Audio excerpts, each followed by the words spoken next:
la primera junta. Se creó luego del Cabildo Abierto del 25 de mayo de 1810.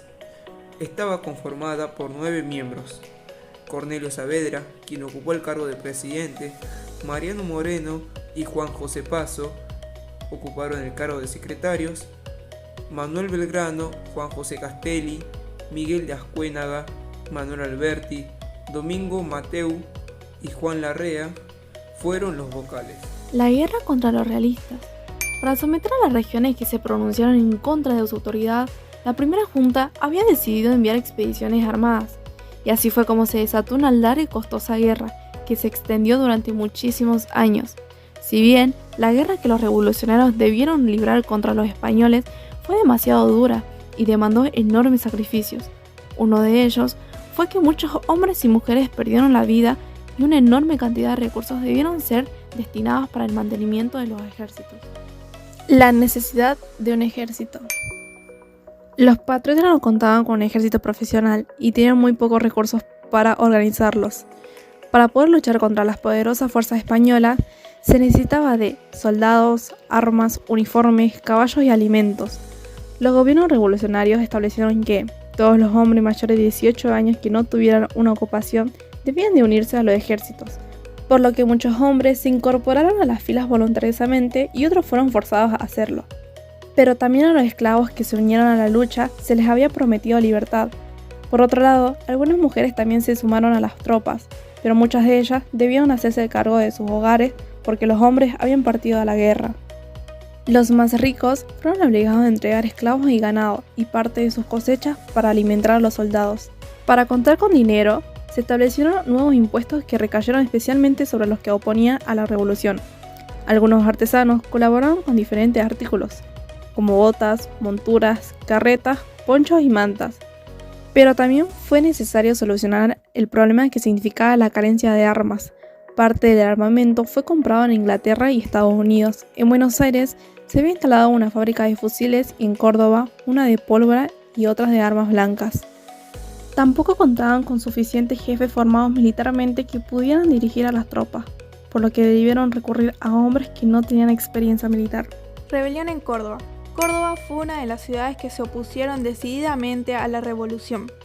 La noticia que informaba sobre la destitución de Cisneros y la designación de la primera junta llegó a Córdoba el 4 de junio de 1810. En forma inmediata, el cabildo de la ciudad se reunió para decidir qué hacer. La mayoría de los presentes manifestó su oposición a la junta y expresó un decidido apoyo al ex virrey Cisneros.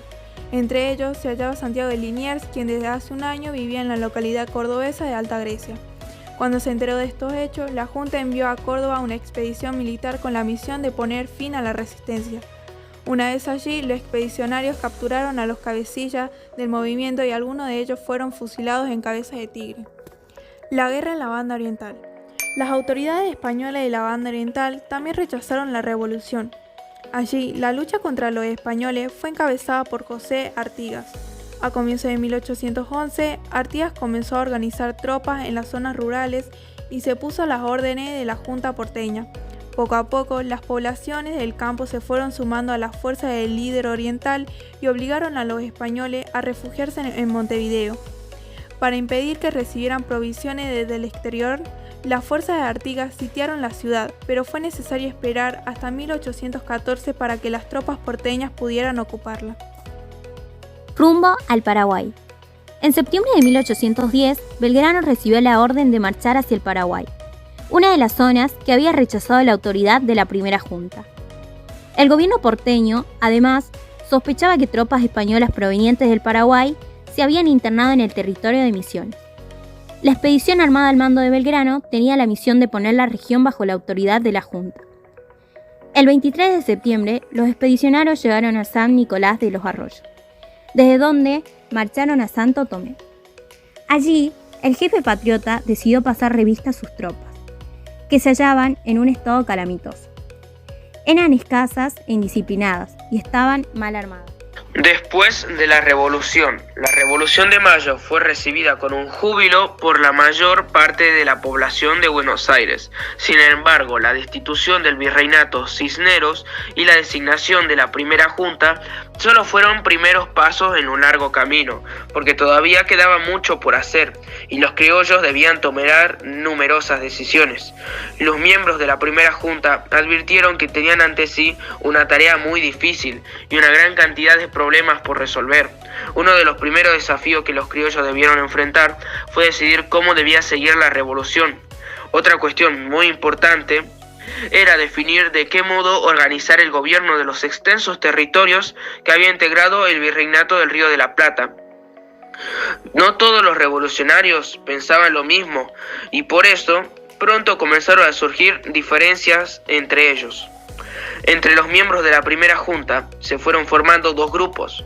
Uno de ellos estaba liderado por su presidente, Cornelio Saavedra, y el otro era encabezado por uno de los secretarios, Mariano Moreno. Los saavedristas creían que lo mejor era avanzar a pasos lentos y no realizar cambios importantes para evitar enfrentamientos violentos con España. Según ellos, antes de decidir qué camino seguir, era más conveniente aguardar a que los españoles expulsaran a los franceses de su territorio y el rey Fernando VII recuperara su trono. Los morenistas, por su parte, pensaban que se debía avanzar rápidamente y cortar los lazos que nos unían con España mediante la declaración de la independencia. Además, proponían que se reuniera un congreso con la misión de sancionar una constitución, donde se estableciera cómo organizar un nuevo gobierno.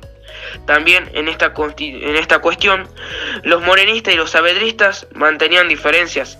Mientras los primeros proponían el establecimiento de un gobierno que fuera conducido por Buenos Aires, los segundos impulsaban un gobierno en el que hubiera una fuerte participación del resto de las ciudades del antiguo virreinato. La revolución más allá de Buenos Aires.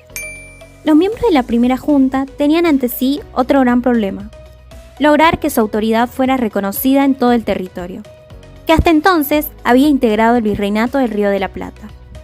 Sabían perfectamente que la revolución solo tendría posibilidades de éxito si lograba tal reconocimiento. Por eso, rápidamente la Junta decidió comunicar al resto de las ciudades los hechos ocurridos en mayo. Enviaron para ello una nota a los cabildos del interior en la que les informaba lo que había sucedido en Buenos Aires el 25 de mayo y los invitaba a elegir representantes para que viajaran a la antigua capital virreinal y se incorporaran al gobierno revolucionario. Cuando recibieron la comunicación de la primera junta, muchas ciudades adhirieron con gran entusiasmo a la revolución. Así ocurrió, por ejemplo, en Santa Fe, Mendoza, San Juan y San Luis. Sin embargo, la autoridad de la Junta no fue aceptada por igual. Algunas zonas, como Córdoba, la Banda Oriental, actualmente Uruguay, el Paraguay y el Alto Perú, actualmente Bolivia, las rechazaron y se dispusieron a resistir. Asamblea del año 13. De ella participaron Carlos María de Alvear, Bernardo de Monteagudo, Gervasio Posadas, Vicente López, entre otros. Sus objetivos eran que los representantes de los pueblos libres reconocieran la soberanía del pueblo, proclamaran la independencia de las Provincias Unidas y redactaran una constitución que definiese el sistema institucional del nuevo Estado. Pero ninguna de estas se cumplió. Solo se logró declarar el principio de la soberanía del pueblo, encargar la composición de un himno nacional, dictar la libertad de vientre de los esclavos, suprimir los títulos de nobleza, derogar el servicio personal de los indios, abolir la Inquisición, suprimir la práctica de la tortura y proclamar la libertad de prensa.